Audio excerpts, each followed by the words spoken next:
বাচ্চা এক নদীর ধারে গাছের উপর বাসা বানিয়ে থাকতো। টুনির বাচ্চাটি তার মাকে বলতে লাগে, মা মা অনেকদিন হলো নদীর ধারে যাই না, চলো নদীর ধারে যাই। হ্যাঁ নিয়ে যাব, কিন্তু তুমি তো ওখানে গেলে বাসায় আসতে চাও না, আর আসতে আসতে সন্ধে হয়ে যায়। মা আমি আর দেরি করব না, কিছুক্ষণ ঘোরাঘুরি করে চলে আসবো। তারপর রাত হয়ে যায় আর ওরা দুজন ঘুমিয়ে পড়ে। আর পরের দিন সকাল হয় আর সব পাখিরা নিজেদের খাবারের খোঁজে বের হয়ে যায়। আর সেদিন বেশ কড়া রোদ উঠেছিল, কিন্তু কিছু কিছু জায়গায় মেঘ জমেছে। আর টুনি ছানাটা বলতে লাগলো, মা মা চলো নদীর ধারে যাই, সকাল তো হয়ে গেছে। নদীর কথা ভাবতে ভাবতে তুমি মনে হয় সারা রাত ঘুমাওনি।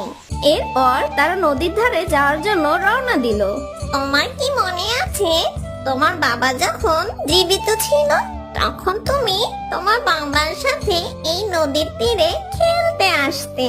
হ্যাঁ, বাবা আমার সাথে অনেক খেলা করত আর আমি বাবার পিঠে চড়ে বেড়াতাম। তারা কথা বলা বলি করছিল, ঠিক তখন কোন শিকারীর একটি তীর তার মেয়ের দিকে ছুটে আসছে। তখন টুনি তার মেয়েকে ধাক্কা দিয়ে সরিয়ে দেয় আর তীরটি তার বুকে এসে লাগে। আর সেই তীরের আঘাতে টুনি মারা যায়। মা মা তোমার কি হলো? তোমার শরীর থেকে অনেক রক্ত বের হচ্ছে। মা আমার মা, তোমার কি হয়েছে? টুনির বাচ্চাটি তখন খুব কাঁদতে থাকে। কি দুর্ভাগ্য, কিছুক্ষণ আগেই তার খুব খুশি ছিল আর এই সময়টাকে খুব উপভোগ করছিল। এক মুহূর্তেই সব এলোমেলো হয়ে গেল। এরপর রাত হয়ে যায় আর টুনির বাচ্চা বুক ভরা কষ্ট নিয়ে তার বাসায় বসে কান্না করতে থাকলো। আর তখনই টিয়ে আসে। টনিমা, তুমি কাঁদছো কেন? আমি শুনেছি তোমার মা আর বেঁচে নেই।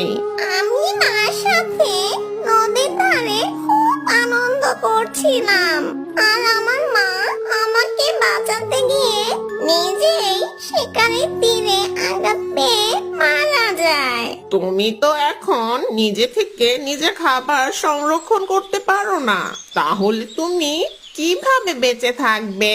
কিন্তু এখন আমি আর কি করব?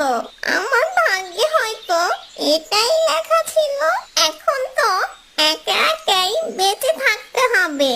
তারপর সেখানে একটি কাক চলে আসে। ছোট্ট টুনি পাখি, তোমার সব ঘটনা তুমি আমায় খুলে বলো।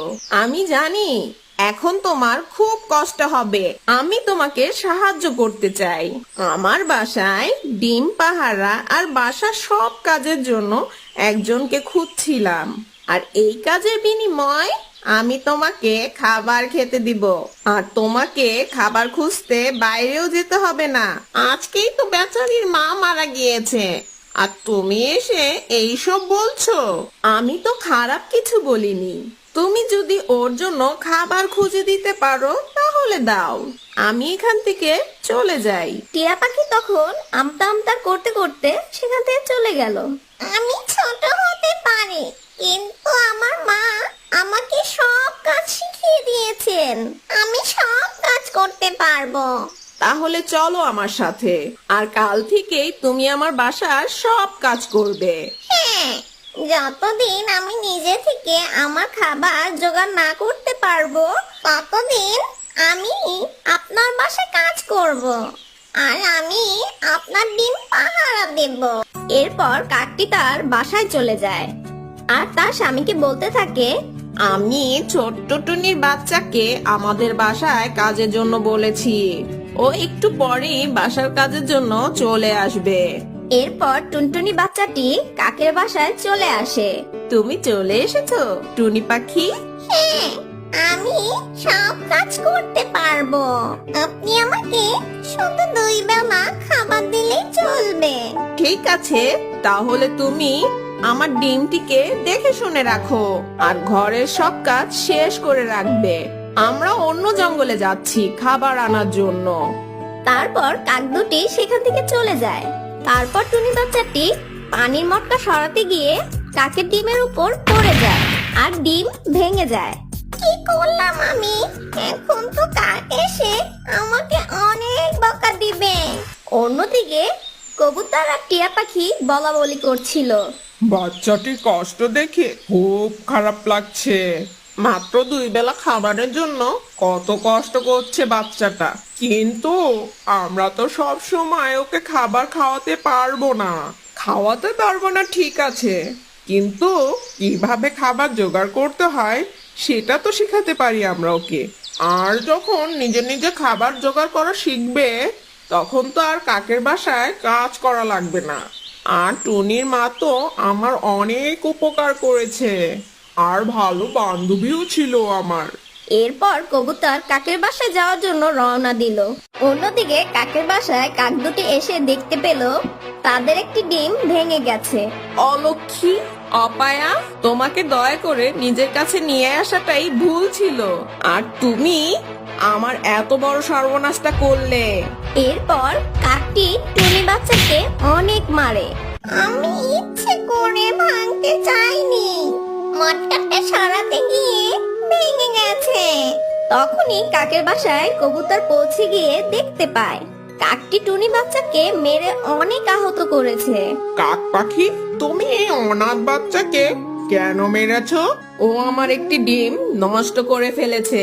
তুমি কে আমার ব্যাপারে কথা বলতে এসেছো? কবুতর কিছুক্ষণ চুপ থেকে টুনি বাচ্চাকে বলতে লাগলো, মা, তুমি যদি খাবারের জন্য অন্য কারোর উপর নির্ভর থাকো তাহলে এভাবেই নির্যাতন সহ্য করতে হবে। তুমি এখনই আমার সাথে চলো, আমি তোমাকে খাবার খুঁজতে সাহায্য করব। এরপর টুনি কবুতরের সাথে তার বাসায় চলে গেল। এখানে কিছু খাবার আছে, তুমি খেয়ে নাও, আর কাল থেকে খাবারের খোঁজে আমার সাথে বের হবে। ঠিক আছে। এরপর তারা খাওয়া দাওয়া করে ঘুমিয়ে পড়ে। আর পরের দিন যখন সকাল হয় আর টুনি বাচ্চাটি সেদিন থেকে প্রতিদিন কবুতরের সাথে খাবার খুঁজতে বের হয় আর খাবার জোগাড় করা শিখে ফেলে। আস্তে আস্তে সবকিছু শিখে ফেলে, কিভাবে তার জীবন যাপন করবে। দেখতে দেখতে টুনি বাচ্চাটি বেশ বড় হয়ে যায় আর খুব সুন্দর হয়, ঠিক তার মায়ের মতন। মা, তুমি এখন বড় হয়ে গেছো, আর মেয়েরা যখন বড় হয় আর তখন তাকে বিয়ে করে অন্য বাসায় চলে যেতে হয়, আর অন্যের বাসাই হয় নিজের বাসা। অন্যের ঘরে কেন যেতে হয় মা? এখন তোমাকে দেখে শুনে রাখার জন্য একজনকে দরকার, মানে হচ্ছে তোমাকে বিয়ে করে তার ঘরে যেতে হবে, আর সেই ঘরই হবে তোমার নিজের আপন ঘর। আর তখন টুনি বাচ্চাটি খুব লজ্জা পায়, আর সেখানে টিয়া পাখি তার সাথে একটা টুনটুনি বাচ্চা নিয়ে আসে। কবুতর বোন, ও হচ্ছে আমার দূর সম্পর্কের বোনের ছেলে। এই তো কিছুদিন আগে ওর বাবা মা মারা গিয়েছে, আর ওর বাসাটাও ভেঙে গিয়েছে। আমার মনের আশা পূরণ হচ্ছে, ওকে তাহলে আল্লাহ আমাদের কাছে পাঠিয়েছেন। আমার মনের বাসনা পূরণ হবে, আমি এই ছেলেটার সাথে আমার মেয়ের বিয়ে দিব। ওরা বিয়ে করে টুনির বাসায় থাকতে পারবে, আর বিপদে আপদে দুজন দুজনের সঙ্গী হবে, একজন আরেকজনকে দেখে রাখবে আর অনেক ভালোবাসবে। কবুতর বোন, এটা তো অনেক খুশির কথা। তারপর কবুতর আর টিয়া ওদের দুজনের ধুমধাম করে বিয়ে দেয়। এরপর তারা একে অপরের সাথে সুখে দুঃখে জীবন যাপন করা শুরু করে। আর টুনির মায়ের বাসাতেই তারা দুজন থাকতে শুরু করলো, আর তারা তাদের দুঃখগুলো ভুলে সেখানে জীবন যাপন করতে শুরু করলো।